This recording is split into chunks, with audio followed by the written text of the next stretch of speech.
എൻ്റെ പേര് മഞ്ജു ഹരിദാസ്. ഷൊർണൂർ നിയോജക മണ്ഡലത്തിൽ നിന്നുള്ള കർഷകയാണ്. ഈ ഒരു ആശയത്തിനോട് ഭയങ്കരമായിട്ടും നല്ലൊരു അഭിമാനം തോന്നുന്നു. ഇതിൽ പങ്കെടുക്കാൻ കഴിഞ്ഞത് തന്നെ വലിയൊരു അഭിമാനമായിട്ട് തോന്നുന്നു. കേരളത്തിൽ തന്നെ ആദ്യമായിട്ടാണ് കർഷക പാർലമെന്റ് എന്നുള്ള ഒരു ആശയം കൊണ്ടുവരുന്നതും. അത് ഒരുപാട് കർഷകർ 140 നിയോജക മണ്ഡലത്തിൽ നിന്നും ഓരോ കർഷകരെ വെച്ചിട്ട് നല്ല രീതിയിലുള്ള കർഷകരുടെ എല്ലാ കാര്യങ്ങളും പറയാനും കേൾക്കാനും അതിനുള്ള മറുപടി കറക്റ്റായി കൃഷി വകുപ്പിന്റെ ഭാഗത്തുനിന്ന് കിട്ടാനും, അതേപോലെ ഒരുപാട് ഇനി തുടർന്ന് ചെയ്യേണ്ട കാര്യങ്ങളും ഇനി നമുക്ക് ഒരുപാട് സപ്പോർട്ടീവായിട്ടുള്ള കാര്യങ്ങളും എങ്ങനെയൊക്കെ എന്തെല്ലാം രീതിയിലുള്ള മുന്നേറ്റങ്ങൾ കർഷകർക്ക് ചെയ്യാൻ പറ്റുന്നുള്ളതും എല്ലാം അവിടെ കർഷകരുടെ എല്ലാം കേൾക്കാനുള്ള ഒരു വേദി, അല്ലെങ്കിൽ ഞങ്ങൾക്ക് പറയാനുള്ള ഒരു വേദിയായിട്ട് കർഷക പാർലമെന്റ് ഉപകരിച്ചിട്ടുണ്ട്. ഇനി തുടർന്നുള്ള എല്ലാ ഇതിലും അടുത്ത ഒരു ഇതിൽ സർക്കാർ ആയാലും ഏത് സർക്കാർ വരികയാണെങ്കിലും ഈ ഒരു ഇത് കർഷക പാർലമെന്റ് തുടർന്ന് പോയിക്കൊണ്ടേ ഇരിക്കണം എന്നുള്ളത് മാത്രമാണ്. അപ്പോഴേ കർഷകരുടെ ആവശ്യങ്ങളും അവകാശങ്ങളും പറയുവാനും കേൾക്കാനും ഇങ്ങനെ ഒരു വേദി ഒരുക്കി തന്ന എല്ലാവരോടും നന്ദി അറിയിക്കുന്നു. പ്രത്യേകിച്ച് കൃഷി വകുപ്പിനോട് നന്ദി അറിയിക്കുന്നു. കർഷക പാർലമെന്റില് പങ്കെടുക്കാനായിട്ട് ആദ്യമായിട്ട് ഒരു അവസരം കിട്ടിയപ്പോൾ എനിക്ക് തോന്നിയത് ശരിക്കും ആദ്യത്തെ സന്തോഷം കർഷകരെ കേൾക്കാനുള്ള ഒരു സന്നദ്ധത നമ്മുടെ ഗവൺമെന്റ് കാണിക്കുന്നു എന്നുള്ളതാണ്. നമുക്ക് കർഷകർക്ക് അഭിപ്രായം പറയാനുള്ള ഒരു അവസരം കിട്ടുന്നു എന്നുള്ളത്. പിന്നെ രണ്ടാമത് കേരളത്തിലെ എല്ലാ നിയോജക മണ്ഡലത്തിലെയും കർഷകരെന്ന് പറയുന്നത് കേരളത്തിന്റെ എല്ലാ ഭൂപ്രകൃതിയിൽ നിന്നുള്ള കർഷകരെയാണ് കൂട്ടുന്നത്.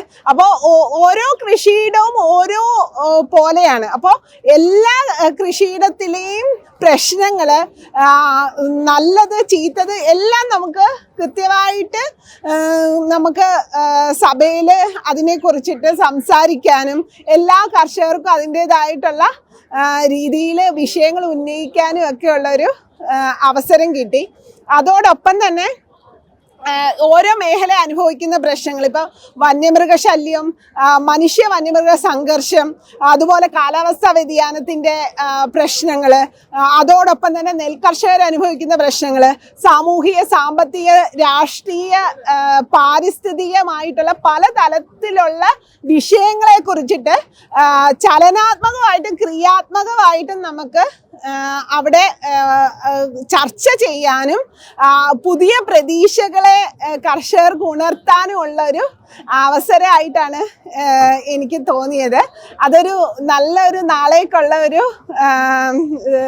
തുടക്കമാവട്ടെ എന്നുള്ളതാണ് ഇതിൽ പ്രതീക്ഷ വെക്കുന്നത്. എല്ലാ കർഷകർക്കും മുഴുവനായും അവരുടെ പ്രശ്നങ്ങൾ ഉന്നയിക്കാനുള്ള ഒരു അവസരം കിട്ടിയില്ലെങ്കിൽ പോലും സമഗ്രമായിട്ട് എല്ലാത്തിനെയും ഉൾക്കൊള്ളിക്കാനുള്ള ആ ഒരു മുഴുവൻ നിയോജക മണ്ഡലത്തിനെയും 140 നിയോജക മണ്ഡലത്തിനെയും ഉൾക്കൊള്ളിക്കാൻ കൃഷി വകുപ്പ്, കർഷക വികസന കാർഷിക ക്ഷേമ വകുപ്പ് കാണിച്ച ആ ഒരു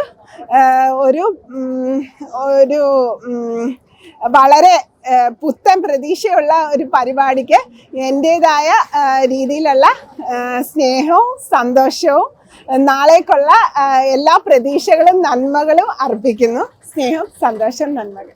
വൈഗ 2026 ഭാഗമായി മലപ്പുറം ജില്ലയിലെ കോട്ടക്കൽ ലെജിസ്ലേറ്റീവ് കോൺസ്റ്റിറ്റ്യുവൻസിയിൽ നിന്ന് വരുന്ന ഒരു ഡെലിഗേറ്റാണ്. ഇവിടെ വൈഗ 2026 പ്രത്യേകമായി എടുത്തു പറയേണ്ട ഒരു പുതിയ ഒരു പരിപാടിയായിരുന്നു കർഷക പാർലമെൻറ്റ്. ആ കർഷക പാർലമെൻറ്റിലേക്ക് കോട്ടക്കൽ മണ്ഡലത്തിൽ നിന്നുള്ള പ്രതിനിധിയായിട്ടാണ് ഞാൻ വന്നത്. വളരെ ആശയപരമായി പറയുകയാണെങ്കിൽ ഒരു കർഷകർക്ക് വേണ്ടിയുള്ള ഒരു പുതിയ തുടക്കമായി നമുക്ക് ഈ കർഷക പാർലമെൻറ്റിനെ കാണാവുന്നതാണ്. ഇന്ത്യയിൽ തന്നെ ഞാൻ മനസ്സിലാക്കുന്നത് ആദ്യമായിട്ടാണ് ഇത്തരത്തിലുള്ള കർഷകർക്ക് വേണ്ടിയിട്ടുള്ള ഒരു പാർലമെൻറ്റ് സംഘടിപ്പിക്കുന്നത്. അത്തരം ഒരു പരിപാടിയുടെ ഭാഗമാകാൻ കഴിഞ്ഞതിൽ വളരെയധികം കൃതാർത്ഥനാണ്. ഈ പരിപാടിയിലേക്ക് എനിക്ക് അവസരം തന്ന കൃഷി വകുപ്പിനോടും മറ്റുള്ള അധികൃതരോടും ഞാൻ ഈ അവസരത്തിൽ നന്ദി രേഖപ്പെടുത്തുന്നു. കൂടാതെ ഈ കർഷക പാർലമെൻറ്റ് എന്നുള്ള ആശയം വരും വർഷങ്ങളിലും ഈ വൈഗയുടെ ഭാഗമായി കൊണ്ടുപോകാനും അതുവഴി ആക്റ്റീവായിട്ടുള്ള കർഷകരുടെ അതാത് പ്രദേശത്തുള്ള കർഷകരുടെ കാര്യങ്ങൾ കേൾക്കാനും അതിനനുസരിച്ച് അതാത് കാലത്തുള്ള ഗവൺമെൻറ്റുകൾക്ക് നിലപാടുകൾ എടുക്കുവാനും കഴിയും എന്നുള്ളത് വലിയ ഒരു കാര്യമായിട്ട് കാണുന്നു. ഏതായാലും ഇവിടെ വന്ന് കാണാനും ഇതിന് എനിക്ക് വേണ്ടി സൗകര്യമൊരുക്കി തന്ന എല്ലാവർക്കും നന്ദി അറിയിക്കുന്നു.